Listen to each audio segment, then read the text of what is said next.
Right now in the Kamloops real estate market, there's one thing that almost every single buyer is doing, and that's completely different from what we saw just a couple years ago. But there's also one big mistake that we're seeing that could cost buyers their dream home or even thousands of dollars. And that mistake is waiting too long to act when the right home shows up. If we haven't met yet, my name is Scott McDowell and I run the Kamloops home team here at Royal LePage. Today I want to walk you through exactly what buyers are doing right now and why it does make sense and where they could easily go wrong. Because if you are planning on buying this year, understanding this could save you a lot of stress and potentially a lot of money. And also, if you are in the market right now, or if you just want to keep in touch with what is happening around Kamloops, make sure you subscribe to the channel, or better yet, reach out to my team and I today. Okay, let's start with what is actually happening in the market right now. And let's compare that to a couple years ago. In Kamloops, buyers were moving very, very differently than they were back then. Back then, it was fast. Homes were selling quickly, often in multiple offers. The buyers felt like they had to make decisions almost immediately. There wasn't a lot of time to think. You would see a home. If you liked it, you almost had to act right away, or you actually risk losing the property. Now you fast forward to today, it's actually almost the opposite. Buyers now have more options than they ever have before.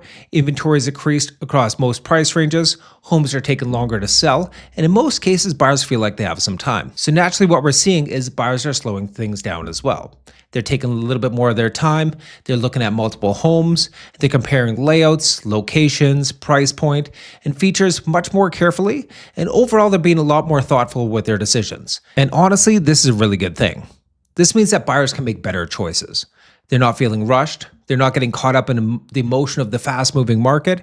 They can actually take a step back and evaluate with what works best for them and their family.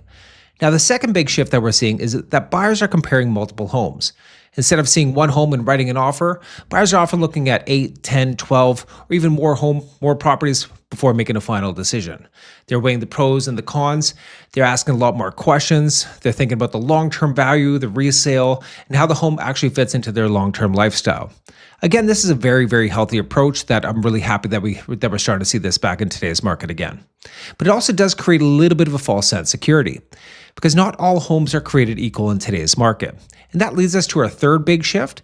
Negotiation has come back to the market. We're starting to see a lot more offers come in with conditions again, subject to financing, subject to inspection, even longer timelines.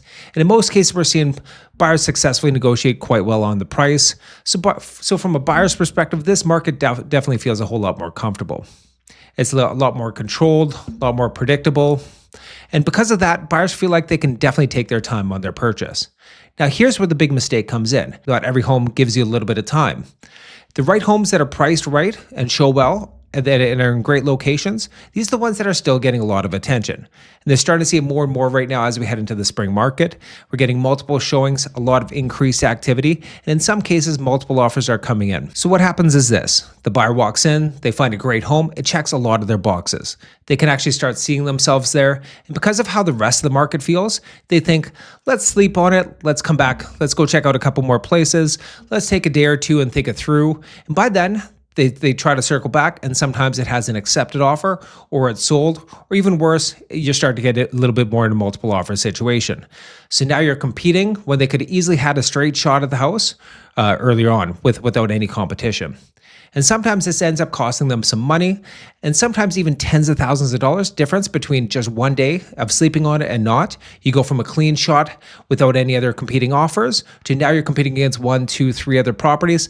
Now you're coming up closer to list price, or you're even potentially going over list price. So now instead of negotiating, you're in a position where you have to compete, and that's the gap in today's market. So yes, while most homes are sitting, the good ones still aren't. So what does this mean for you as a buyer right now? It comes down to balance. Make sure you take advantage of the market. You look at your options, you compare the homes. Definitely be thoughtful in your decision making, but at the same time, be ready to act when that home shows up. This means having your financing in place, have a clear understanding of what you are looking for in your next home, make sure you know your numbers, and that you're confident to make that next move when the home checks all the boxes. Because the opportunity in today's market isn't having more choice, it's being prepared when the opportunity presents itself. And for sellers watching this, there's a takeaway here too. Just because some homes are sitting doesn't mean that everything in the market is slow. If your home is priced properly and shows well, there is still a very strong demand out there. And in some cases, you may even find yourself in a competitive situation as well. So pricing and presentation matters more than ever right now. So understanding that the market isn't one speed across the board. It's very property specific. So overall in Kamloops right now, what we're seeing is a very balanced market, with buyers having more control than they did just a couple years ago. But again, the best homes are still creating some competition, and understanding that difference is key in today's market. If you are thinking about buying and you want to make sure that you are in the position to act when the right home comes up, make sure you reach out to my team and I anytime. Also, if you know somebody else who's looking in the market right now and might need to hear this, feel free to share this video with them. And as always, if you want some more Kamloops real estate insights, make sure you subscribe to our channel. Thanks again. We'll catch you on the next one. Bye now.